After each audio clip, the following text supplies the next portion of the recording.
ایک اور روایت میں ہے، حضرت ابو ہریرہ رضی اللہ عنہ سے روایت ہے کہ میں نے رسول اللہ صلی اللہ علیہ وآلہ وسلم کو دیکھا۔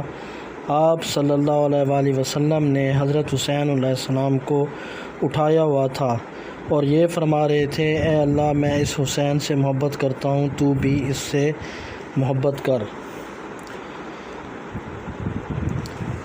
اگر ہم حضور صلی اللہ علیہ وآلہ وسلم کی غلامی کا دم بھرتے ہیں، اگر رسول صلی اللہ علیہ وآلہ وسلم کی محبت کو اپنا اوڑھنا بچھونا قرار دیتے ہیں، اگر عشق رسول صلی اللہ علیہ وآلہ وسلم کو اپنا تشخص گردانتے ہیں، تو پھر حضور صلی اللہ علیہ وآلہ وسلم جس سے محبت کرتے ہیں اور بارگاہ خداوندی میں عرض کرتے ہیں کہ باری تعالیٰ، میں حسین سے محبت کرتا ہوں، تو بھی اس سے محبت کر۔ رسول اللہ صلی اللہ علیہ وآلہ وسلم کے اس محبوب سے بغض عداوت کا تصور بھی ہمارے ذہن میں نہیں آنا چاہیے، بلکہ محبوب کے اس محبوب سے والہانہ محبت کا اظہار کر کے اپنے رسول صلی اللہ علیہ وآلہ وسلم سے گہری وابستگی کو مزید مستحکم بنانا چاہیے کہ کسر ایمان کی بنیادوں کو مضبوط بنانے کا یہ ایک مؤثر ذریعہ ہے۔ اہل بیت کی محبت اور اصحاب رسول کی محبت دراصل ایک ہی محبت کا نام ہے۔ ان محبتوں کو خانوں میں تقسیم کرنا امت مسلمہ کے اتحاد کو پارا پارا کرنا ہے۔ اس ملت اسلامیہ کو دوئی کے ہر تصور سے مٹا کر اخوت و محبت اور یگانگت کے ان سرچشموں سے اپنا ناطہ جوڑ لینا چاہیے جو قرون اولیٰ کے مسلمانوں کا ترہ امتیاز اور شوکت و عظمت اسلام کا مظہر تھا۔ حضور صلی اللہ علیہ وآلہ وسلم نے حسین کی محبت کو اپنی محبت قرار دیا، گویا حسین سے نفرت حضور صلی اللہ علیہ وآلہ وسلم سے محبت کی عملاً نفی ہے اور کوئی مسلمان اس کا تصور بھی نہیں کر سکتا۔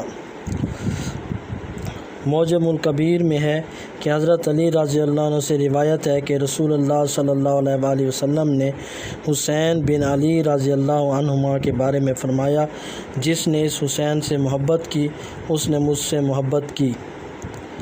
عالم بیداری میں شہادت حسین کی خبر۔ حضور ختمی مرتبت صلی اللہ علیہ وآلہ وسلم کا فیض دو طریق سے عام ہوا: مشابہت مصطفیٰ صلی اللہ علیہ وآلہ وسلم کا فیض اور روحانیت مصطفیٰ صلی اللہ علیہ وآلہ وسلم کا فیض۔ ایک فیض کے عام ہونے کا ذریعہ حضرت علی کرم اللہ وجہہ بنے اور دوسرے فیض کے عام ہونے کا اعزاز حضرت فاطمۃ الزہرا رضی اللہ عنہا کے حصے میں آیا۔ فیض کے یہ دونوں دھارے حسین ابن علی مرتضیٰ رضی اللہ عنہما کی ذات میں آ کر مل گئے، کیونکہ حسین علیہ السلام کو ذبح عظیم بنانا مقصود تھا۔ ذبح اسماعیل کے بارے میں تو حضرت ابراہیم علیہ السلام کو خواب میں حکم ملا، لیکن ذبح حسین کے لیے حضور آیا رحمت کو عالم خواب میں نہیں، عالم بیداری میں وحی خداوندی کے ذریعے مطلع کیا گیا۔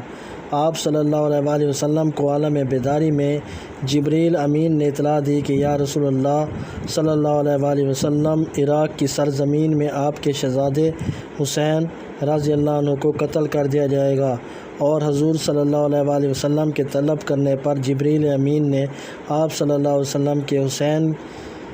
وسلم کو حسین کے مقتل کی مٹی بھی لا کر دی کہ یہ ہے سرزمین کربلا کی مٹی، جہاں علی کے نور نظر اور فاطمہ رضی اللہ عنہما کے لخت جگر کا خون ناحق بہا دیا جائے گا۔ وہ حسین جو دوش پیغمبر صلی اللہ علیہ وآلہ وسلم کا سوار تھا، وہ حسین جو حضور صلی اللہ علیہ وآلہ وسلم کی آغوش رحمت میں پروان چڑھا تھا، وہ حسین جو نماز کی حالت میں پشت اقدس پر چڑھ بیٹھا تھا، تو تاجدار کائنات صلی اللہ علیہ وآلہ وسلم نے اپنے سجدے کو طول دے دیا کہ کہیں گر کر شہزادے کو چوٹ نہ آ جائے۔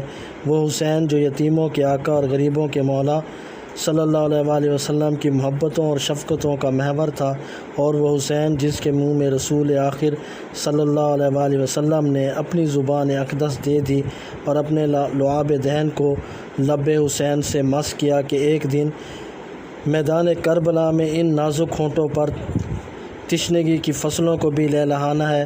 اس حوالے سے چند روایات مندرجہ ذیل ہیں۔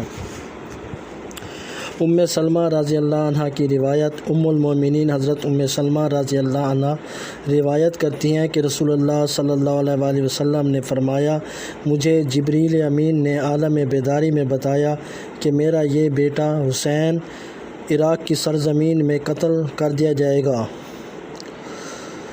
میں نے کہا، جبریل مجھے اس زمین کی مٹی لا کر دکھا دو جہاں حسین کو قتل کر دیا جائے گا۔ پس جبریل گئے اور مٹی لا کر دکھا دی کہ یہ اس کے مقتل کی مٹی ہے۔ کنز العمال البدایہ والنہایہ۔ سیدہ عائشہ صدیقہ رضی اللہ عنہ کی روایت۔ ایک دوسری روایت ہے، حضرت عائشہ صدیقہ رضی اللہ عنہ سے مروی ہے کہ رسول اللہ صلی اللہ علیہ وآلہ وسلم نے فرمایا کہ جبریل امین نے مجھے خبر دی کہ میرا یہ بیٹا حسین میرے بعد مقام طف میں قتل کر دیا جائے گا۔ حضرت عائشہ صدیقہ رضی اللہ عنہ کی روایت بھی کم و بیش وہی ہے جو اوپر بیان کی گئی ہے۔ یہ بھی قتل حسین رضی اللہ عنہ کی اطلاع ہے۔ یہ روح فرسا اطلاع پا کر قلب اطہر پر کیا گزری ہوگی، اس کا تصور بھی روح کے در و بام کو ہلا دیتا ہے۔ پلکوں پر آنسوؤں کی کناری سجنے لگتی ہے اور گلشن فاطمہ رضی اللہ عنہ کی تباہی کا دل خراش منظر دیکھ کر چشم تصور بھی اپنی پلکیں جھکا لیتی ہے۔ نمبر 3، حضور صلی اللہ علیہ وآلہ وسلم کی چشمان مقدس میں آنسو۔ اسی طرح ام المومنین حضرت ام سلمہ رضی اللہ عنہ سے مروی ہے کہ آقا علیہ السلام کے چشمان مقدس سے آنسو روا تھے۔ میں نے پوچھا، یا رسول اللہ صلی اللہ علیہ وسلم، آج کیا بات ہے، چشمان مقدس سے آنسو روا ہیں؟ فرمایا کہ مجھے ابھی جبریل خبر دے گیا ہے کہ آپ کی امت آپ کے اس بیٹے حسین کو اس سرزمین پر قتل کر دے گی جس کو کربلا کہا جاتا ہے۔ المعجم الکبیر۔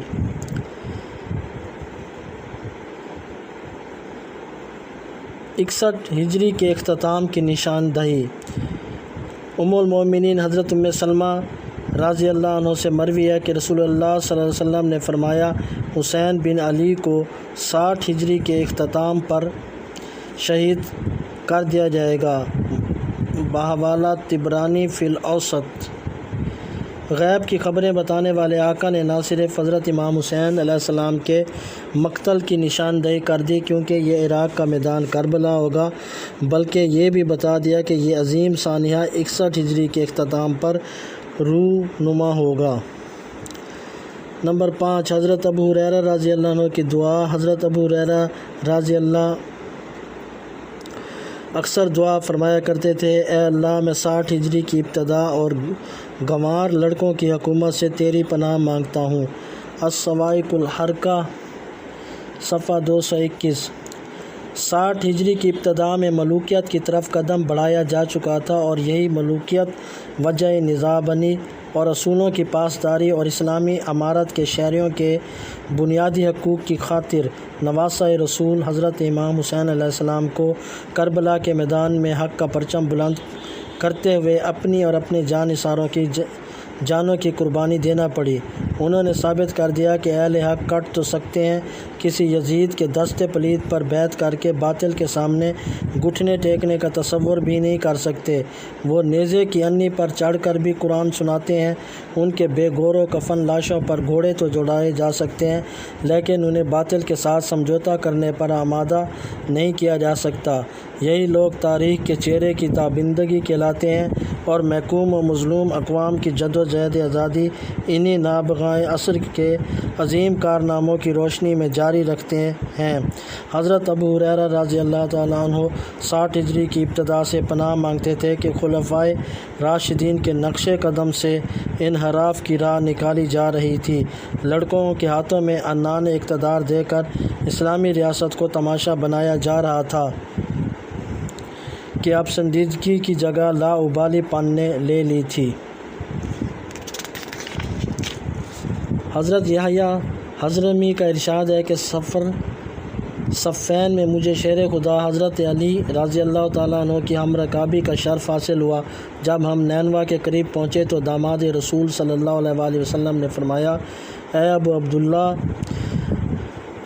فرات کے کنارے صبر کرنا۔ میں نے عرض کیا یہ کیا؟ حضرت علی رضی اللہ عنہ نے فرمایا کہ تاجدار کائنات صلی اللہ علیہ وآلہ وسلم نے فرمایا کہ مجھے جبرائیل نے خبر دی ہے حسین فرات کے کنارے قتل ہوگا، اور مجھے وہاں کی مٹی بھی دکھائی۔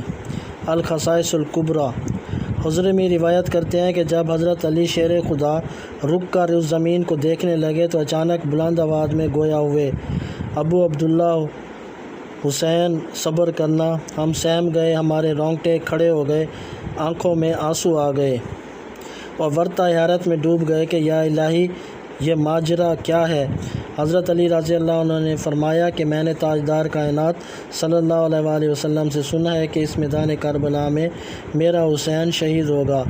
نمبر 6 مقتل حسین۔ حضرت اسبغ بن بنانہ رضی اللہ عنہ سے مروی ہے کہ ہم حضرت علی رضی اللہ عنہ کے ساتھ قبر حسین کی جگہ پر آئے تو آپ صلی اللہ علیہ وسلم نے فرمایا یہ ان کے اونٹوں کے بیٹھنے کی جگہ اور یہ ان کے کجاوے رکھنے کی جگہ ہے اور یہ ان کے خون بہنے کا مقام ہے۔ آل محمد صلی اللہ علیہ وسلم کا ایک گروہ اس میدان میں شہید ہوگا جس پر زمین و آسمان روئیں گے۔ الخصائص الکبریٰ۔ گویا حضرت علی رضی اللہ عنہ نے اپنے بیٹے حسین کے مقتل کا پورا نقشہ کھینچ دیا کہ یہاں پر وہ شہادت کے درجے پر فائز ہوگا، یہاں خاندان رسول ہاشمی کا خون بہے گا۔ نمبر 7 جس دن یہ مٹی سرخ ہو جائے گی۔ حضرت سلمہ رضی اللہ عنہ کی روایت کا ذکر پہلے ہو چکا ہے کہ حضور نبی کریم صلی اللہ علیہ وآلہ وسلم نے فرمایا کہ حسین کو عراق میں قتل کر دیا جائے، اور یہ کہ جبرائیل نے کربلا کی مٹی لا کر حضور نبی اکرم صلی اللہ علیہ وآلہ وسلم کو دی تھی۔ حضور صلی اللہ علیہ وسلم نے فرمایا اے سلمہ رضی اللہ عنہ جب یہ مٹی خون میں بدل جائے تو جان لینا کہ میرا یہ بیٹا قتل ہو گیا ہے۔ سلمہ نے اس مٹی کو بوتل میں رکھ دیا تھا اور وہ ہر روز اس کو دیکھتی اور فرماتی اے مٹی جس دن تو خون ہو جائے گی وہ دن عظیم ہوگا۔ الخصائص الکبریٰ المعجم الکبیر۔ شہادت امام حسین کی عظمت کا یہ پہلو بطور خاص اہمیت رکھتا ہے کہ اس کے تذکرے عہد رسالت میں ہی ہونے لگے تھے۔ کسی واقعے کا وقوع سے قبل شہرت اختیار کر لینا اس کے غیر معمولی ہونے کی سب سے بڑی دلیل ہے۔ فصل دوم خاندان رسول صلی اللہ علیہ وآلہ وسلم کے لہو سے تحریر ہونے والی داستان حریت و ایثار۔ 10 محرم کو حضور صلی اللہ علیہ وآلہ وسلم کا اضطراب۔ گزشتہ فصل میں ہم نے یہ بیان کیا کہ تاجدار کائنات صلی اللہ علیہ وسلم نے حضرت سلمہ رضی اللہ عنہ کو کربلا کی مٹی دے کر فرمایا سلمہ رضی اللہ عنہ یاد رکھنا اور یہ دیکھتے رہنا کہ جب یہ مٹی خون میں بدل جائے تو سمجھ لینا میرا حسین شہید ہو گیا ہے۔ گویا حضور صلی اللہ علیہ وسلم کے علم میں تھا کہ سلمہ شہادت حسین کے وقت زندہ ہوں گی۔ سلمہ فرماتی ہیں کہ میں نے وہ مٹی سنبھال کر رکھی حتیٰ کہ ہجری کے 60 برس گزر گئے۔ 61 کا ماہ محرم آیا۔ 10 محرم الحرام کا دن تھا، دوپہر کا وقت تھا۔ میں لیٹی ہوئی تھی، خواب میں دیکھا کہ حضور صلی اللہ علیہ وآلہ وسلم تشریف لائے ہیں۔ آپ صلی اللہ علیہ وآلہ وسلم رو رہے ہیں، ان کے مبارک آنکھوں سے آنسو رواں ہیں، سر انور اور ریش مبارک خاک آلودہ ہے۔ میں پوچھتی ہوں یا رسول اللہ یہ کیفیت کیا ہے؟ میرے آقا صلی اللہ علیہ وسلم روتے ہوئے فرماتے ہیں سلمہ میں ابھی حسین کے مقتل کربلا سے آ رہا ہوں، حسین کی شہادت کا منظر دیکھ کر آیا ہوں۔ ادھر حضرت سلمہ رضی اللہ عنہ نے خواب میں حضور نبی اکرم صلی اللہ علیہ وسلم کی زیارت کی۔ ادھر مکہ معظمہ میں حضرت عبداللہ ابن عباس رضی اللہ عنہما فرماتے ہیں کہ دوپہر کا وقت تھا، میں لیٹا ہوا تھا، خواب دیکھتا ہوں کہ حضور صلی اللہ علیہ وسلم تشریف لائے ہیں، پریشان حال ہیں۔ آپ صلی اللہ علیہ وآلہ وسلم کے دست مبارک میں ایک شیشی ہے، اس شیشی میں خون ہے۔ میں نے پوچھا کہ یا رسول اللہ صلی اللہ علیہ وسلم یہ خون کیسا ہے؟ فرمایا ابن عباس ابھی مقتل حسین سے آیا ہوں، یہ حسین اور اس کے ساتھیوں کا خون ہے۔ آج سارا دن کربلا میں گزرا، کربلا کے شہیدوں کا خون اسی شیشی میں جمع کرتا رہا ہوں۔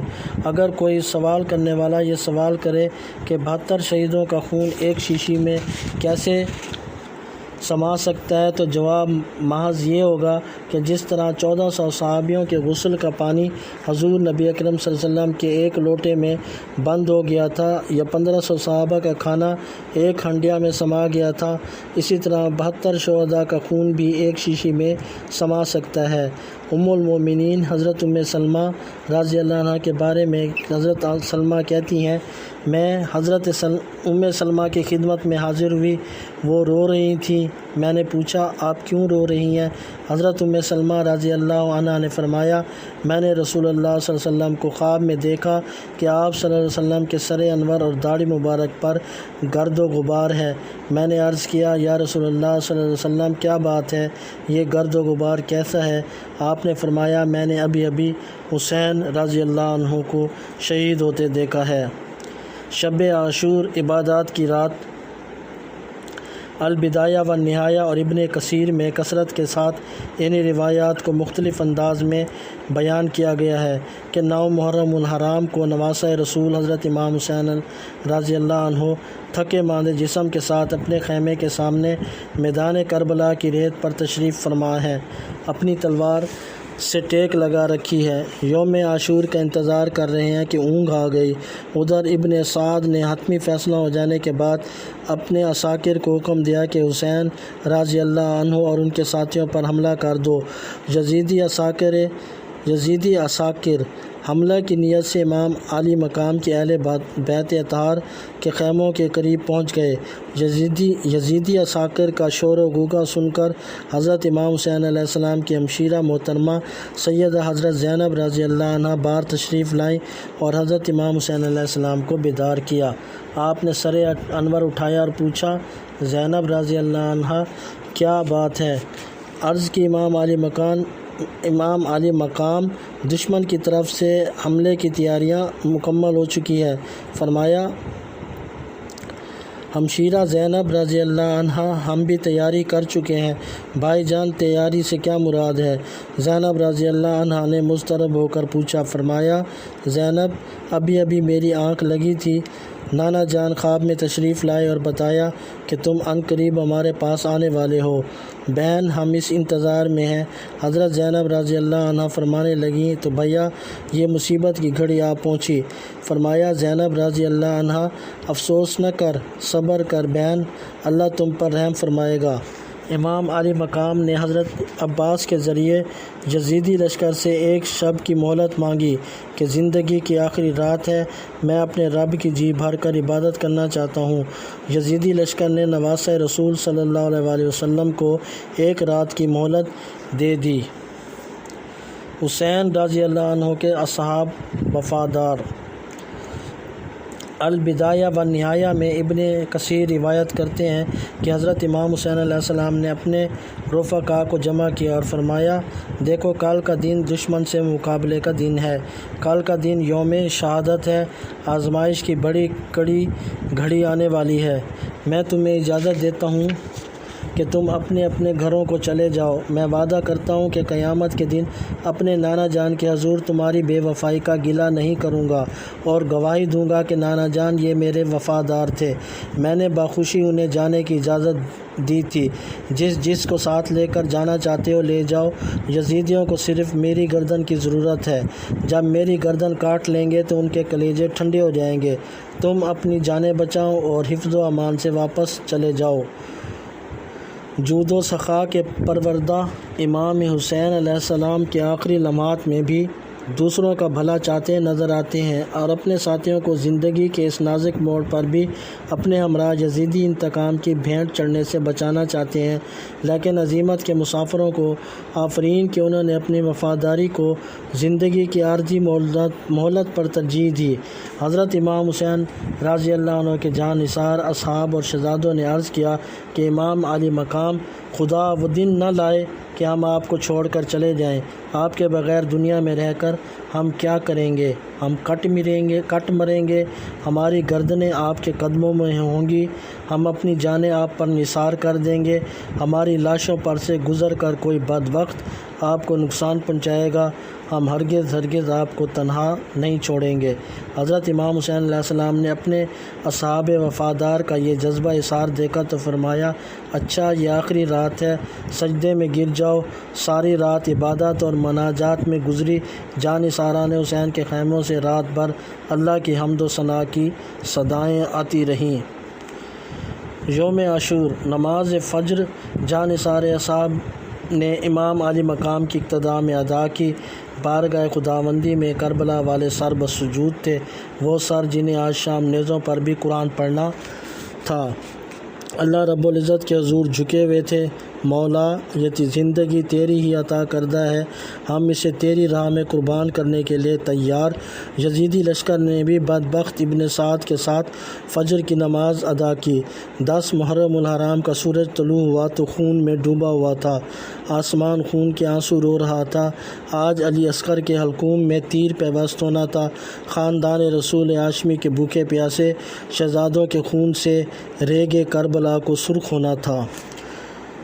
حور کی توبہ، یزیدی 72 جانثاران اور عورتوں اور بچوں کے خلاف صف آرا ہوئے۔ دستور عرب کے مطابق پہلے انفرادی جنگ کا آغاز ہوا۔ یزیدی لشکر سے ایک شہ سوار نکلا، ابن سعد سے پوچھا، کیا واقعی تم نے امام حسین رضی اللہ عنہ کو شہید کرنے کا فیصلہ کر لیا ہے؟ وہ بدبخت جواب دیتا ہے کہ اس کے سوا ہمارے پاس کوئی چارہ ہی نہیں۔ یہ سن کر شہ سوار پر لرزہ طاری ہو جاتا ہے کہ یہ بدبخت تو نواسہ رسول صلی اللہ علیہ وآلہ وسلم کو قتل کر دے گا، رسول اللہ صلی اللہ علیہ وسلم کے گھرانے کا خون بہائے گا۔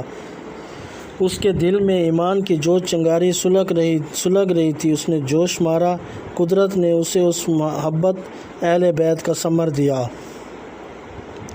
اس کے اندر کا انسان بیدار ہو گیا، وہ خوف سے کانپ رہا تھا۔ اس کی یہ کیفیت دیکھ کر ایک شخص اس سے پوچھتا ہے، تم تو کوفہ والوں میں سے سب سے بہادر شخص ہو، تمہاری بہادری کی تو مثالیں دی جاتی ہیں، میں نے آج تک تمہیں اتنا پس مردہ نہیں دیکھا، تمہاری حالت غیر کیوں ہو رہی ہے؟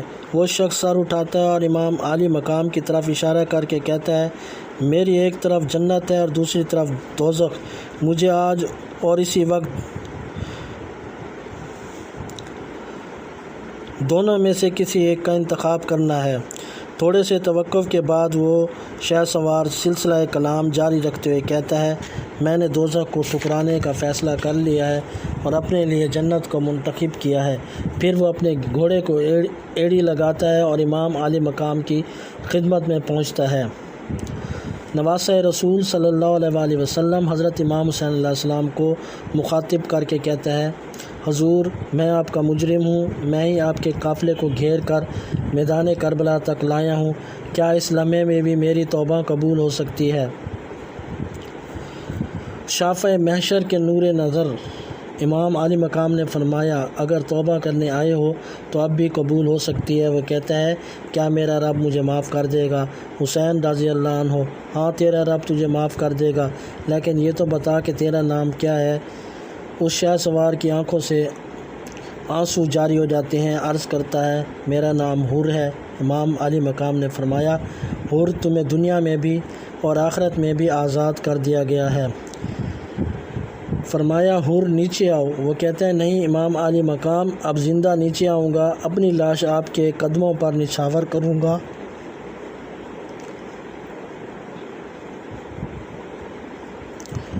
اور یزید کے لشکر کے سامنے سیسا پلائی ہوئی دیوار بن جاؤں گا۔ اور اس کے بعد خوش بخت حور نے یزیدی لشکر سے خطاب کیا، لیکن جب آنکھوں پر مفادات کی پٹی باندھ دی جائے تو کچھ نظر نہیں آتا۔ کوفی لشکر پر حور کی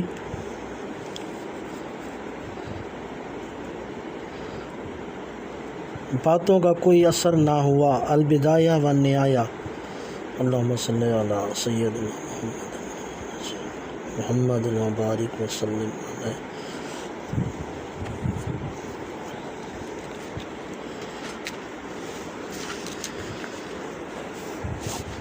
انفرادی جنگ کا آغاز۔ اس ذبح عظیم کا لمحہ لمحہ جو قریب آ رہا تھا، آل رسول صلی اللہ علیہ وآلہ وسلم کی سختیاں بڑھتی چلی جا رہی تھیں۔ 3 دن کے پیاسے حسینی سپاہیوں نے منافقت کے خلاف فیصلہ کن معرکے کی تیاری شروع کر دی۔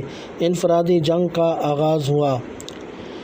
جناب حور اصحاب حسین کے پہلے شہید تھے۔ اب ایک مجاہد لشکر حسین سے نکلتا اور ایک یزیدی لشکر سے آپ کے جانثار دشمنوں کی صفوں کی صفیں الٹ دیتے، کشتوں کے پشتے لگاتے رہے، یزیدیوں کو واصل جہنم کر کے اور پھر خود بھی جام شہادت نوش کر کے نواسہ رسول صلی اللہ علیہ وآلہ وسلم کے قدموں پر نثار ہو جاتے۔ پہلے اصحاب حسین شہید ہوئے، غلام نثار ہوئے، قرابت دار ایک ایک کر کے حق شجاعت دیتے ہوئے صف شہادت سے سرفراز ہوئے۔ خاندان رسول صلی اللہ علیہ وآلہ وسلم کی جانثاری۔ اب پیغمبر اعظم صلی اللہ علیہ وآلہ وسلم کے خاندان کے افراد کی باری تھی۔ ان کے چہرے تمتما رہے تھے، بھوک اور پیاس سے برا حال تھا، لیکن جذبہ شہادت کے جوش میں دنیا کی یہ چیز ان کے نزدیک بے وقت ہو کر رہ گئی تھی۔ علی اکبر، جسے ہم شکل پیغمبر ہونے کا اعزاز حاصل تھا، بارگاہ حسین رضی اللہ عنہ میں حاضر ہوتا ہے کہ ابا جان، اب مجھے اجازت دیجیے۔ حضرت امام حسین علیہ السلام نے اس کی پیشانی پر الوداعی بوسہ ثبت کرتے ہوئے جوان سال بیٹے کو سینے سے لگا لیا اور بیٹے کو حسرت بھری نظروں سے دیکھا اور دعائیں دے کر مقتل کی طرف روانہ کیا کہ بیٹا جاؤ، اللہ کی راہ میں اپنی جان کا نذرانہ پیش کرو۔ علی اکبر شیر کی طرح میدان جنگ میں آئے، سراپا پیکر رعنائی، سراپا پیکر حسن، سراپا پیکر جمال مصطفیٰ و مجتبیٰ کی تصویر کامل۔ یزیدی لشکر سے نبرد آزما تھا۔ حضرت امام حسین علیہ السلام مقتل کی طرف بڑھے کہ اپنے بیٹے کی جنگ کا نظارہ کریں، وہ دشمن پر کس طرح جھپٹتا ہے، لیکن لشکر یزید میں اتنا گرد و غبار چھایا ہوا تھا کہ امام علی مقام داد شجاعت دیتے ہوئے علی اکبر کو نہ دیکھ سکے۔ امام علی مقام آرزو مند تھے کہ دیکھے میرا بیٹا کس طرح راہ حق میں استقامت کا کوہ گراں ثابت ہوتا ہے، کس طرح یزیدی لشکر پر وار کرتا ہے۔ شجاعت حیدری کے پیکر علی اکبر برق رعد بن کر یزیدی عساکر پر حملے کر رہے تھے، صفیں کی صفیں الٹ رہے تھے۔ یزیدی لشکر جس طرف دوڑتا، امام علی مقام سمجھ جاتے کہ علی اکبر اس طرف داد شجاعت دے رہا ہے۔ اس طرح سمتوں کا تعین ہوتا رہا، یزیدی سپاہی واصل جہنم ہوتے رہے۔ علی اکبر مردانہ وار جنگ کر رہے تھے، 3 دن کے پیاسے تھے۔ گرد و غبار سے فائدہ اٹھا کر گھوڑے کو ایڑ لگا کر واپس آئے اور عرض کی، ابا جان، اگر ایک گھونٹ پانی مل جائے تو تازہ دم ہو کر بدبختوں پر حملہ کروں۔ فرمایا، بیٹا میں تمہیں پانی تو نہیں دے سکتا، میری زبان کو چوس لو۔ امام علی مقام رضی اللہ عنہ کی اپنی زبان خشک ہے۔ امام علی مقام نے اپنی زبان مبارک علی اکبر کے منہ میں ڈال دی کہ بیٹا، اسی طرح نانا جان اپنی زبان میرے منہ میں ڈالا کرتے تھے، شاید وہ میرے منہ میں اپنی زبان آج کے دن کے لیے ڈالتے تھے۔ علی اکبر نے اپنے بابا کی سوکھی ہوئی زبان چوسی، ایک نیا حوصلہ اور ولولہ ملا، پلٹ کر پھر لشکر یزید پر حملہ کر دیا۔ اچانک لڑتے لڑتے آواز دی، ابا جان آ کر مجھے تھام لیجئے۔ حضرت امام حسین علیہ السلام سمجھ گئے کہ جوان سال بیٹے کی شہادت کی گھڑی آ گئی، دوڑ کر علی اکبر کی طرف آئے۔ قریب ہو کر دیکھا تو ہم شکل پیغمبر علی اکبر زمین پر تھا۔ لشکر یزید کے کسی بدبخت کا سپاہی کا نیزہ علی اکبر کے سینے میں پیوست ہو چکا تھا۔ امام علی مقام زمین پر بیٹھ گئے اور اپنے زخمی بیٹے کا بوسہ لیا۔ علی اکبر نے کہا، ابا جان، اگر یہ نیزے کا پھل سینے سے نکال دیں تو پھر دشمن پر حملہ کروں۔ امام علی مقام نے علی اکبر کو اپنی گود میں لے لیا، نیزے کا پھل کھینچا تو سینے سے خون کا فوارہ بہہ نکلا اور روح قفس انصری سے پرواز کر گئی۔ انا للہ و انا الیہ راجعون۔ امام علی مقام جوان سال بیٹے کی لاش کو لے کر اپنے خیموں کی طرف پلٹے۔ راوی بیان کرتے ہیں کہ جب حضرت امام حسین علیہ السلام میدان کربلا میں آئے تھے تو 10 محرم کے دن آپ کی عمر مبارک 52 برس 5 ماہ اور 5 دن تھی۔ مگر سر انور اور ریش مبارک کا ایک بال بھی سفید نہ تھا، لیکن جب جوان علی اکبر کا لاشہ اپنے بازو میں سمیٹ کر پلٹے تو سر انور کے سارے بال اور ریش مبارک سفید ہو چکی تھی۔ حضرت صفیہ رضی اللہ عنہ حضرت زینب رضی اللہ عنہ سے کہہ رہی تھیں کہ پھوپھی جان، بابا جان بوڑھے ہو گئے ہیں، غم نے باپ کو نڈھال کر دیا تھا۔ علی اکبر کے بعد قاسم بھی شہید ہو گئے۔ امام علی مقام دیکھ رہے تھے کہ اب کون سا گلے رانہ عروس شہادت سے ہمکنار ہونے کے لیے مقتل کی طرف روانہ ہوتا ہے۔ اب کون علی اکبر کے ساتھ اپنی مسند شہادت بچھاتا ہے، اب کون مفارقت کے داغوں سے سینہ چھلنی کرتا ہے، اب کون تشنہ لب حوض کوثر پر پہنچ کر اپنی پیاس بجھاتا ہے، اب کون اپنے لہو سے داستان حریت کا نیا باب تحریر کرتا ہے۔ نظریں اٹھا کر دیکھتے ہیں تو سامنے امام حسن رضی اللہ عنہ کے لخت جگر قاسم کھڑے ہیں۔ یہ وہ جوان ہیں جن کے ساتھ حضرت سکینہ کی نسبت طے ہو چکی ہے۔ عرض کرتے ہیں چچا جان اجازت دیجیے کہ آپ کے قدموں پر نثار کر دوں، اپنی جان آپ کے قدموں پر نثار کر دوں۔ امام علی مقام جو مقام رضا پر فائز ہیں فرماتے ہیں قاسم تو میرے بڑے بھائی حسن کی اکلوتی نشانی ہے، تمہیں دیکھ کر مجھے بھائی حسن یاد آ جاتے ہیں، تجھے مقتل میں جانے کی اجازت کیسے دے دوں؟ قاسم نے کہا چچا جان یہ کیسے ممکن ہے کہ میں اپنے خون سے حق کی گواہی نہ دوں؟ چچا جان مجھے جانے دیجیے، میری لاش پر سے گزر کر ہی دشمن آپ تک پہنچ پائے گا۔ اگر آج آپ کے قدموں پر جان نثار نہ کر سکا تو کل ابا جان کو کیا منہ دکھاؤں گا؟ ہزاروں دعاؤں کی چھاؤں میں خانوادہ رسول صلی اللہ علیہ وآلہ وسلم کا یہ چشم و چراغ بھی میدان شہادت کی طرف بڑھنے لگا۔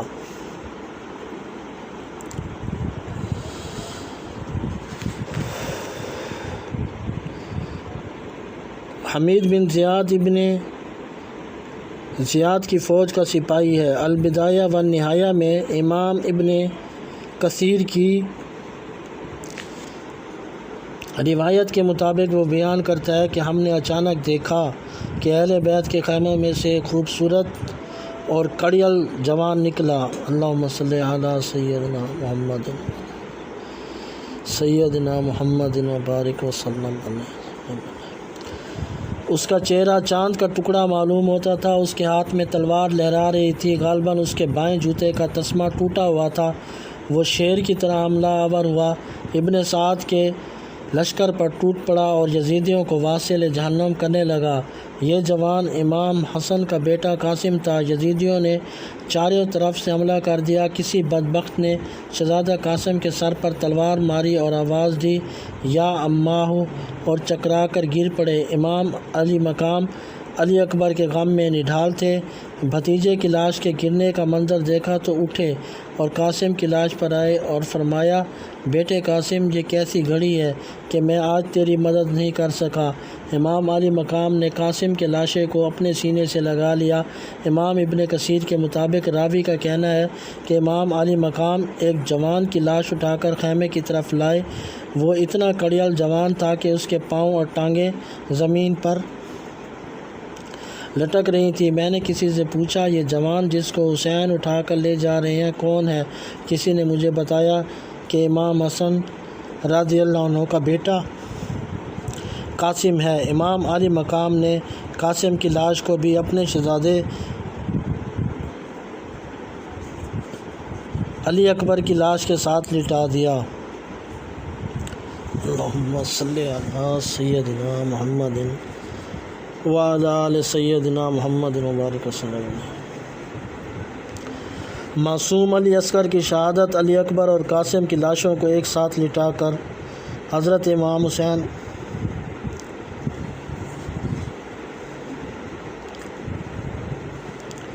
ایک لمحہ کے لیے خیمے کے دروازے پر بیٹھے، دکھ اور قرب کی تصویر بنے کسی گہری سوچ میں غرق تھے۔ زبان حال سے کہہ رہے تھے نانا جان، آپ صلی اللہ علیہ وسلم کی امت نے آپ صلی اللہ علیہ وسلم کے گلشن کو تاراج کر دیا ہے۔ آپ صلی اللہ علیہ وسلم کے شہزادے خون میں نہائے ہوئے ہیں۔ وہ دیکھیے علی اکبر اور قاسم کی لاشیں پڑے ہیں۔ اب کچھ دیر بعد خیموں کو آگ لگا دی جائے گی، لاشوں پر گھوڑے دوڑائے جائیں گے۔ نانا آپ کی بیٹیوں سے ردائیں چھین لی جائیں گی، انہیں قیدی بنا کر شام کے بازاروں میں پھیرایا جائے گا۔ خیالات کا سلسلہ اس وقت ٹوٹا جب بیویوں نے خیمے کے اندر سے علی اصغر کو آپ کے پاس بھیج دیا۔ امام علی مقام نے اپنے ننھے مننے بیٹے کو اپنی گود میں سمیٹا، بے ساختہ پیار کیا اور اس کا سر منہ چوم کر آنے والے لمحات کے لیے نصیحتیں فرمانے لگے کہ بنی اسد کے قبیلے کے ایک بدبخت نے تیر مارا جو معصوم علی اصغر کے حلقوم میں پیوست ہو گیا۔ ننھا بچہ اپنے ہی خون میں نہا گیا۔ امام علی مقام نے اس معصوم کے خون سے چلو بھر کر آسمان کی طرف اچھال دیا کہ باری تعالیٰ ہم تیری رضا اور خوشی کے طلبگار ہیں، ننھے علی اصغر کی یہ قربانی قبول فرما۔ ابن کثیر کی روایت ہے کہ جسے طبری نے بھی نقل کیا ہے کہ حضرت علی اصغر کی ولادت بھی میدان کربلا میں ہوئی تھی۔ بیویوں نے نومولود علی اصغر کو حضرت امام حسین علیہ السلام کے پاس اس لیے بھیجا تھا کہ وہ نومولود کے کان میں اذان کہیں۔ ادھر امام علی مقام نے اللہ اکبر کے الفاظ ادا کیے، ادھر یزیدی لشکر کی طرف سے تیر آیا جو علی اصغر کے گلے سے پار ہو گیا اور ان کی معصوم روح قفس عنصری سے پرواز کر گئی۔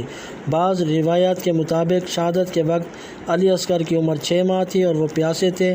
امام علی مقام کی خدمت میں انہیں اس لیے روانہ کیا گیا کہ یزیدیوں سے کہا جائے کہ ہمارا پانی تو تم نے بند کر دیا ہے، لیکن اس معصوم بچے نے تمہارا کیا بگاڑا ہے، اس کے لیے تو پانی دے دو۔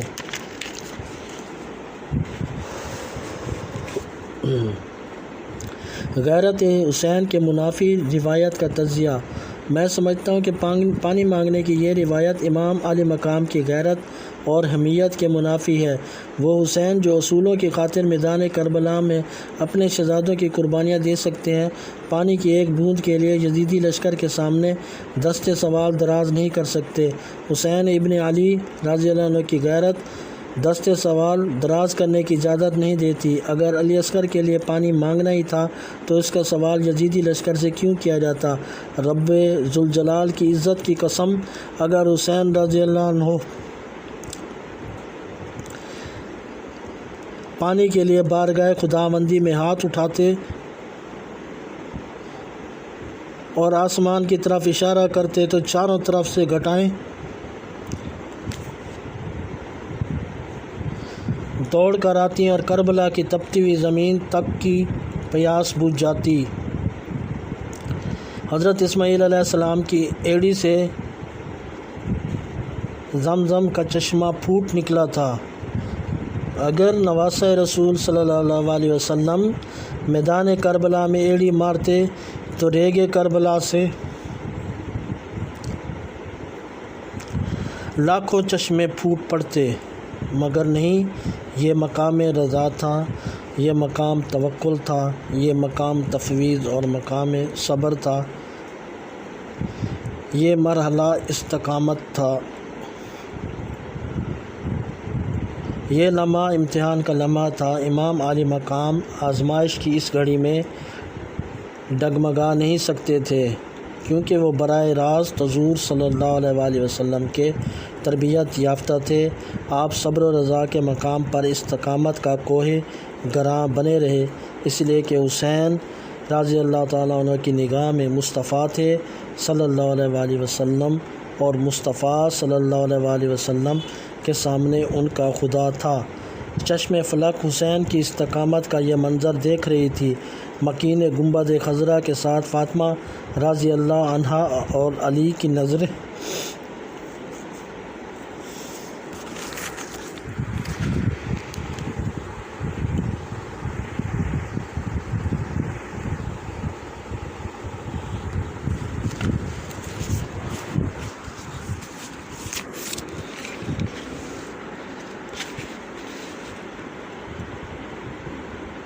اور علی کی نظریں بھی عزم استقلال کے پیکر حسین کے جلال و جمال کا نظارہ کر رہی تھیں۔ فاطمہ رضی اللہ عنہ زبان حال سے کہہ رہی تھی بیٹا حسین، میں نے تجھے دودھ پلایا ہے، آج میں کربلا کے میدان میں اپنے دودھ کی لاج دیکھنے آئی ہوں۔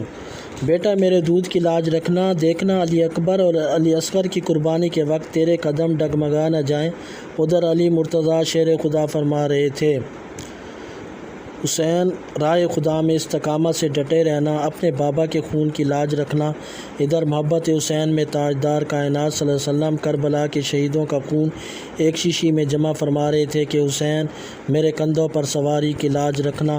سوال پیدا ہوتا ہے کہ جب حضور نبی اکرم صلی اللہ علیہ وآلہ وسلم سے لے کر علی اور اپنی امی جان فاطمۃ الزہرا رضی اللہ عنہ کے مقدس چہرے سامنے ہو تو حسین جیسے بہادر شخص کے قدم شاہراہ شہادت پر کیسے ڈگمگا سکتے ہیں؟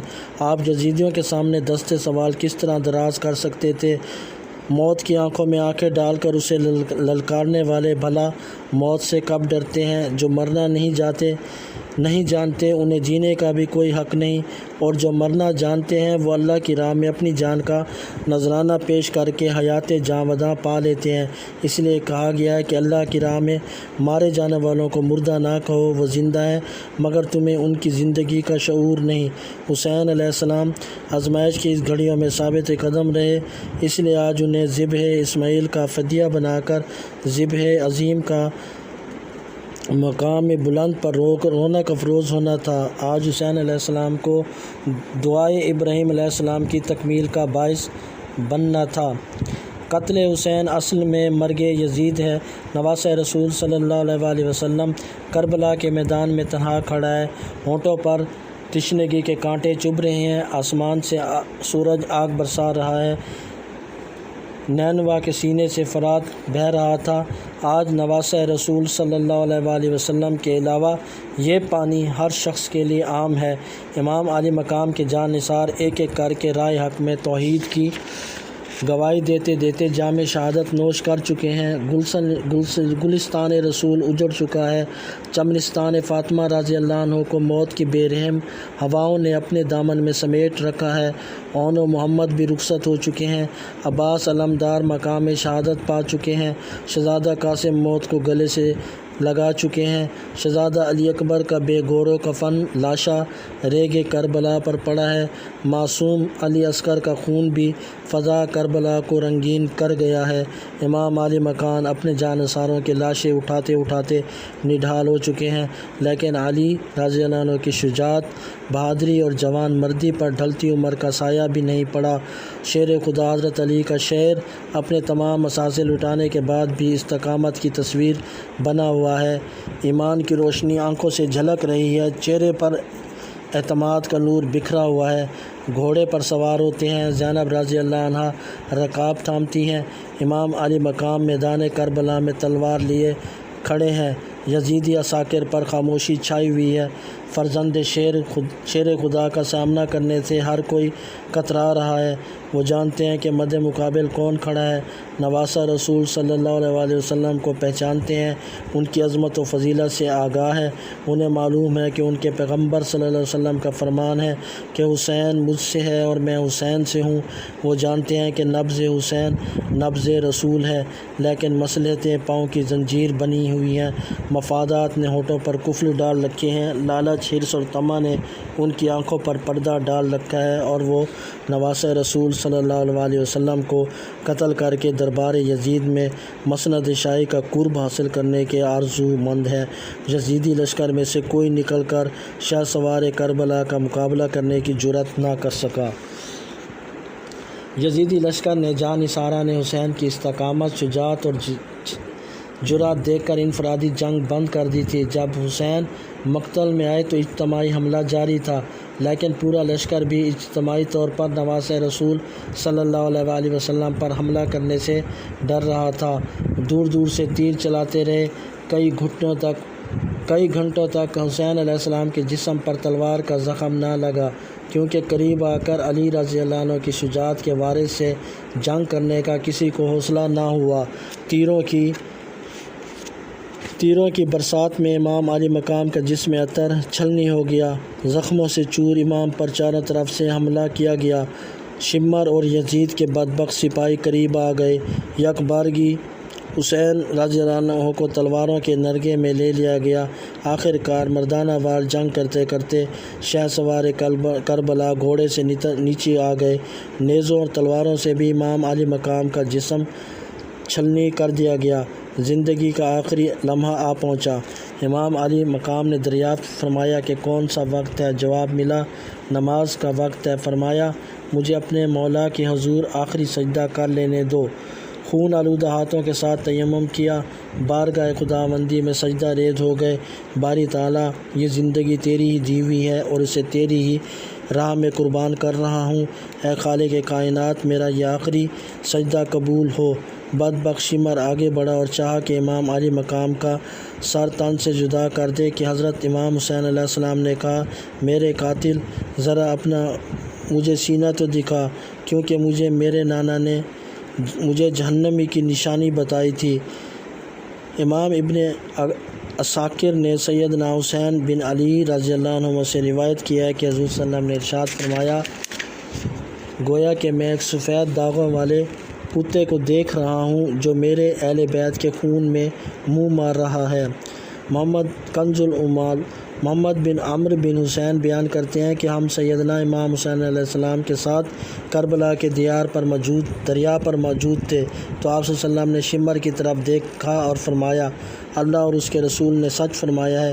رسول صلی اللہ علیہ وسلم نے فرمایا تھا کہ گویا میں اس سفید داغوں والے کتے کی طرف دیکھ رہا ہوں جو میرے اہل بیت کے خون میں منہ مار رہا ہے، اور شمر برس کے داغوں والا تھا۔ کنز العمال فضائل اہل بیت، قتل حسین صفحہ 13۔ چنانچہ آپ صلی اللہ علیہ وسلم نے آپ رضی اللہ عنہ نشانی دیکھ کر فرمایا، ہاں یہ بدبختی تیرا ہی مقدر ہے۔ وہ بدبخت آگے بڑھا اور سر اقدس کو تن سے جدا کر دیا۔ ادھر روح نے کفن عنصری سے پرواز کی، ادھر ندا آئی، اے اطمینان پا جانے والے نفس، تو اپنے رب کی طرف سے اس حال میں لوٹ آ کہ تو اس کا رضا کا طالب بھی ہو اور اس کی رضا کا مطلوب بھی، گویا اس کی رضا تیری مطلوب ہو اور تیری رضا اس کی مطلوب۔ حسین، میں تجھ پر راضی ہو گیا، اے روح حسین میرے پاس لوٹ آ، جنت کے دروازے کھلے ہیں، حور و غلمان تیرے منتظر ہیں، قدسیان فلک تیرے انتظار میں ہیں۔ ذبح عظیم امام علی مقام اپنا سارا گھرانہ اللہ کی راہ میں قربان کر چکے ہیں۔ اسلام کی عزت و حرمت پر علی اصغر جیسے معصوم فرزند کی بھی قربانی دے چکے ہیں، اپنی جان کا نذرانہ دے کر توحید الہی کی گواہی دے چکے ہیں۔ آپ مقام صبر و رضا پر استقامت سے ڈٹے رہے۔ قدسیان فلک متحیر ہیں کہ پیکران صبر و رضا ایسے بھی ہوتے ہیں۔ امام علی مقام نے اپنے نانا اور ابا کے خون اور اپنی امی کی دودھ کی لاج رکھ لی۔ حسین کامیاب ہو گئے، حسینیت زندہ ہو گئی۔ واقعی یہ خانوادہ اور اس کا عالی وقار سربراہ اس عظیم ذبح عظیم کا سزاوار ہے۔ آج سیدنا ابراہیم علیہ السلام کی روح بھی رشک کر رہی تھی کہ یہ شرف بھی ان کی نسل کے ایک فرد فرید کے حصے میں آیا۔ حسین رضی اللہ عنہ اس عظیم کامیابی پر قدسیان فلک و باشندگان کرۂ ارضی کا سلام قبول ہو۔ حسین راہ خدا میں نذرانہ جان پیش کر کے اور مخلوقیت اور آمریت کے اندھیروں میں اپنے خون کے چراغ روشن کر کے ذریت ابراہیمی کی محافظت کی علامت بن گئے۔ شہادت عظمیٰ نے انہیں ولایت مصطفیٰ صلی اللہ علیہ وآلہ وسلم کا نشان بنا دیا۔ حسین قیامت تک کے لیے اسلام کی حفاظت کا ستون بن گئے۔ شہادت حسین پر آسمان کا نوحہ۔ شہادت حسین تاریخ انسانی کا ایک عظیم اور غیر معمولی واقعہ ہے۔ پیغمبر کے پیروکاروں نے اپنے نبی صلی اللہ علیہ وسلم کے نواسے کو بے دردی سے شہید کر کے اس کا سر اقدس نیزے پر سجایا۔ یہی نہیں کہ خاندان رسول صلی اللہ علیہ وسلم کے شہزادوں اور اصحاب حسین کو بھی اپنے انتقام کا نشانہ بنا کر انہیں موت کے گھاٹ اتار دیا۔ ان کا جرم یہ تھا کہ وہ ایک فاسق اور فاجر کی بیعت کر کے دین میں تحریف کے مرتکب نہیں ہوئے تھے۔ انہوں نے اصولوں پر باطل کے ساتھ سمجھوتے سے صاف انکار کر دیا۔ انہوں نے آمریت اور ملوکیت کے آگے سر تسلیم خم کرنے سے انکار کر دیا۔ انہوں نے انسان کے بنیادی حقوق کے غاصبوں کی حکومت کی توثیق کرنے کی بزدلی نہیں دکھائی تھی۔ حسین ابن علی اور ان کے 72 جانثاروں کے خون سے کربلا کی ریتی سرخ نہیں ہوئی، بلکہ اس سرخی نے ہر چیز کو اپنی لپیٹ میں لے لیا۔ محدثین بیان کرتے ہیں کہ امام علی مقام کی شہادت پر نہ صرف دنیا روئی، زمین و آسمان نے بھی آنسو بہائے۔ شہادت حسین پر آسمان بھی نوحہ کا نہ تھا، انسان تو انسان، جنات نے بھی مظلوم کربلا کی نوحہ خوانی کی۔ محدثین بیان کرتے ہیں کہ نواسہ رسول صلی اللہ علیہ وسلم کی شہادت کے وقت بیت المقدس میں جو پتھر اٹھایا گیا اس کے نیچے سے خون نکلا۔ شہادت حسین کے بعد ملک شام میں بھی جس پتھر کو ہٹایا گیا اس کے نیچے سے خون کا چشمہ ابل پڑا۔ محدثین کا کہنا ہے کہ شہادت حسین پر پہلے آسمان سرخ ہو گیا، پھر سیاہ ہو گیا، ستارے ایک دوسرے سے ٹکرانے لگے، یوں لگتا تھا جیسے کائنات ٹکرا کر ختم ہو جائے گی، یوں لگے جیسے قیامت قائم ہو گئی ہو، دنیا پر اندھیرا چھا گیا۔ امام طبرانی نے ابو قبیل سے سند حسن کے ساتھ روایت کیا ہے کہ جب سیدنا امام حسین علیہ السلام کو شہید کیا گیا تو سورج کو شدید گرہن لگ گیا، حتیٰ کہ دوپہر کے وقت تارے نمودار ہو گئے، یہاں تک کہ انہیں اطمینان ہونے لگا کہ یہ رات ہے۔ معجم الکبیر۔ امام طبرانی نے معجم الکبیر میں جمیل ابن زید سے روایت کی ہے، انہوں نے کہا جب حسین علیہ السلام کو شہید کیا گیا تو آسمان سرخ ہو گیا۔ عیسیٰ بن حارث الکندی سے مروی ہے کہ جب امام حسین علیہ السلام کو شہید کر دیا گیا تو ہم 7 دن تک ٹھہرے رہے۔ جب ہم عصر کی نماز پڑھتے تو ہم دیواروں کے کناروں سے سورج کی طرف دیکھتے تو گویا وہ زرد رنگ کی چادریں محسوس ہوتا، اور ہم ستاروں کی طرف دیکھتے ان میں سے بعض سے ٹکراتے۔ معجم الکبیر۔ امام طبرانی نے معجم الکبیر میں محمد بن سیرین سے روایت کی ہے، فرماتے ہیں حضرت امام حسین رضی اللہ تعالیٰ عنہ کی شہادت کے وقت آسمان پر سرخی چھائی رہی تھی۔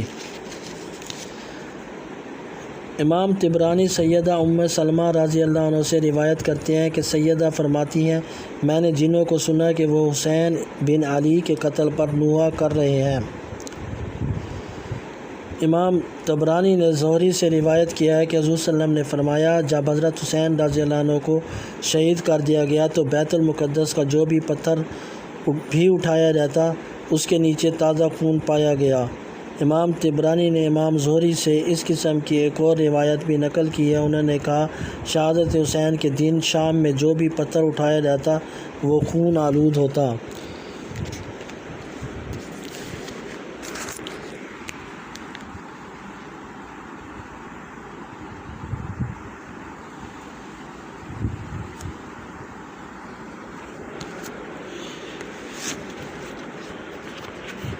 شام غریباں۔ کربلا میں شام نے اپنے پر پھیلا دیے، سورج نے فرط خوف سے مغرب کی وادیوں میں اپنا منہ چھپا لیا، آسمان کی آنکھیں خون کے آنسوؤں سے بھر گئیں۔ خاندان رسول ہاشمی کے ایک فرد کو قتل کرنے کے بعد یزیدیوں کا کلیجہ ٹھنڈا نہ ہوا، انتقام کی آگ سرد نہ ہوئی۔ امام حسین اور ان کے جانثار رفقا کی لاشوں پر گھوڑے دوڑانے لگے، گھوڑے کی ٹاپ سے شہزادگان رسول صلی اللہ علیہ وسلم کے نازک جسموں کو رونٹ ڈالا گیا۔ یہ نازک جسم پہلے ہی تیغ و تیر سے چھلنی ہو چکے تھے، پھر اہل بیت کے خیموں کو آگ لگا دی گئی، سکینہ تماچے کھا چکی تو خیموں کا سامان بھی لوٹ لیا گیا۔ تاجدار کائنات صلی اللہ علیہ وآلہ وسلم کے معزز گھرانے کی پاک باز خواتین کو قیدی بنایا گیا۔ بیمار کربلا زین العابدین بھی قیدی بن گئے، شہیدان کربلا کے سروں کو کاٹ کر نیزوں پر چڑھا لیا گیا، اور اسیران کربلا کا قافلہ سیدہ زینب رضی اللہ عنہ کی قیادت میں شہیدوں کے سروں کے ساتھ کوفہ کی جانب روانہ ہوا۔ شام کے سائے کچھ اور بھی گہرے ہو گئے، اہل بیت کے معزز قافلے کو رات نے اپنے سیاہ دامن میں چھپا لیا۔ اس قافلے میں بیمار کربلا حضرت زین العابدین بھی شامل تھے، اس وقت ان کی عمر 13-14 برس کے قریب تھی۔ حضرت سیدہ فاطمہ الزہرا رضی اللہ عنہ کی شہزادی حضرت زینب رضی اللہ عنہا خواتین اور بچوں کی دیکھ بھال کر رہی تھیں تاکہ کوئی فرد قافلے سے بچھڑ نہ جائے۔ عیسائی راہب کا اظہار عقیدت۔ اسیران کربلا کا قافلہ اپنی منزل کی طرف بڑھ رہا تھا۔ راستے میں رات ہو گئی، چنانچہ فاتحین کربلا نے پڑاؤ کا فیصلہ کیا۔ پڑاؤ کی جگہ کے قریب ہی ایک گرجا گھر تھا۔ اس گرجے میں ایک ضعیف العمر عیسائی راہب رہتا تھا۔ بڑا پرہیزگار اور متقی راہب تھا، عبادت گزار بھی تھا اور خدا ترس بھی۔ اسے جب معلوم ہوا کہ قافلے والے اپنے پیغمبر صلی اللہ علیہ وسلم کے نواسے اور اس کے اصحاب کو قتل کرنے کے بعد ان کے سر لے کر یزید کے پاس جا رہے ہیں، تو اس نے قافلے کے یزیدی امیر سے کہا، میں تمہیں 10,000 دینار دوں گا، شرط صرف یہ ہے کہ آج کی رات تمہارے پیغمبر کے نواسے کا سر میرے پاس رہے گا، اس کے لیے تم پڑاؤ ہمارے پاس کرو، تمہاری خدمت بھی کروں گا اور تمہیں عزت کے ساتھ روانہ کروں گا۔ یزیدی امیر دنیا دار شخص تھا، حرص دنیا کا طالب۔ اس نے راہب کی شرائط مان لی اور حسین کا سر اس راہب کے حوالے کر دیا۔ راہب حسین علیہ السلام کا سر لے کر اندر چلا گیا۔ راہب نے نیزے پر سے سر انور کو اتارا، اس کو خوشبودار پانی سے دھویا اور اسے صاف کیا اور خوشبو لگائی، خوبصورت غلاف میں رکھا اور اس کے پاس بیٹھ گیا۔ رات بھر چہرہ حسین صلی اللہ علیہ وسلم حسین رضی اللہ عنہ کی زیارت میں مصروف رہا۔ وہ راہب بیان کرتا ہے کہ حسین کا سر پڑا ہے اور اس سر سے نوری شعاعیں اٹھ کر عرش معلیٰ تک جا رہی ہیں۔ نور کا حالہ سر اقدس کا طواف کر رہا ہے۔ جب اس نے یہ کیفیت دیکھی تو ساری رات قتل حسین پر آنسو بہاتا رہا۔ حسین کے احترام اور توقیر کا اسے یہ صلہ ملا کہ جب صبح باہر نکلا، رحمت خداوندی نے اسے اپنے آغوش میں لے لیا۔ اس نے کلمہ پڑھا اور دائرہ اسلام میں داخل ہو گیا۔ ایک طرف وہ شقی القلب ابن سعد کے سپاہی تھے کہ بے ادبی کا ارتکاب کر کے دولت ایمان سے محروم ہو گئے، اور ایک یہ راہب تھا کہ حسین کے سر کی عزت کے صدقے میں اس کا دامن ایمان کی نعمت سے بھر دیا گیا۔ ایک قاتل کی بیوی کی گواہی۔ روایات میں ہے کہ ابن سعد نے امام عالی مقام کے سر اقدس کو خولی کے ہاتھ ابن زیاد کے دربار میں بھیجا۔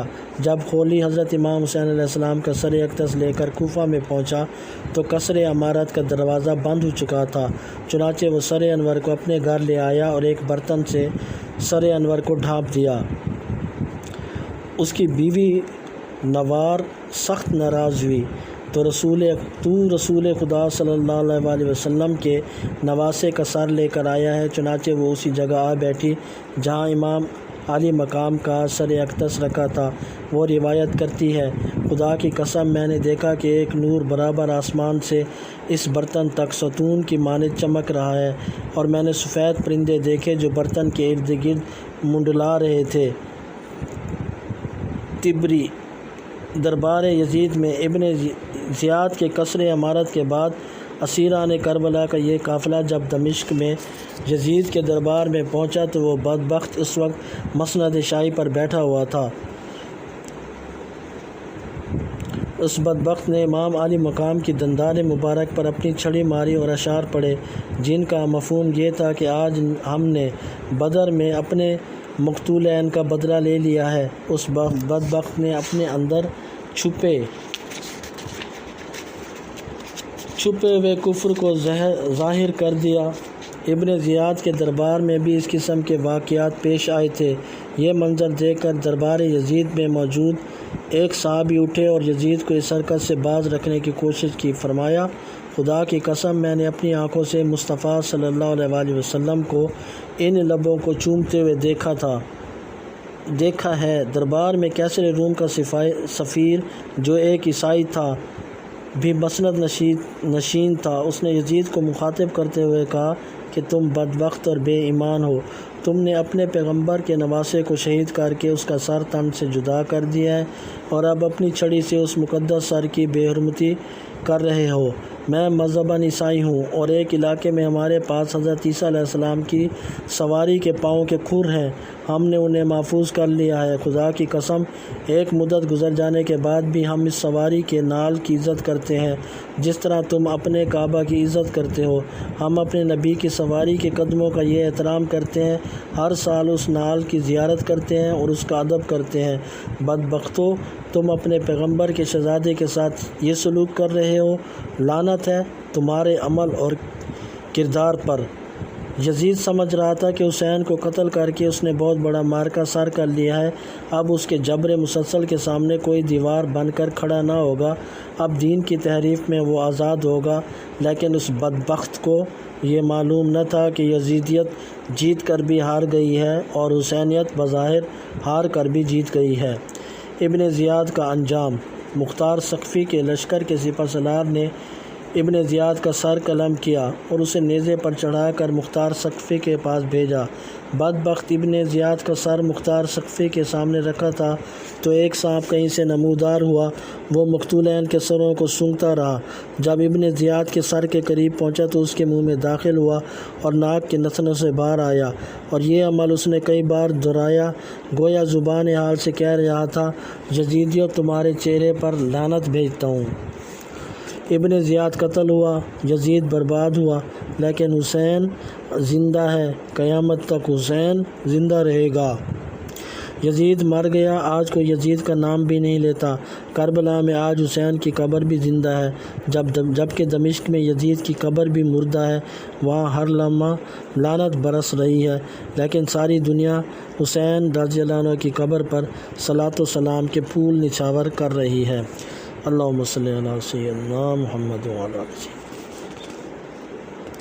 شعور کربلا سے پیغام کربلا تک۔ شہادت حسین رضی اللہ عنہ کے بعد کائنات انسانی کو دو کردار مل گئے، یزیدیت جو بدبختی، ظلم، استحصال، جبر، تفرقہ پروری، قتل و غارت اور خون آشامی کا استعارہ بن گئی، اور حسینیت جو عدل، امن، وفا اور تحفظ دین مصطفیٰ صلی اللہ علیہ وآلہ وسلم کی علامت ٹھہری۔ قیامت تک حسین بھی زندہ رہے گا اور حسینیت کے پرچم بھی قیامت تک لہراتے رہیں گے۔ یزید قیامت تک کے لیے مردہ ہے اور یزیدیت بھی قیامت تک کے لیے مردہ ہے۔ حسین کی روح ریگ کربلا سے پھر پکار رہی ہے۔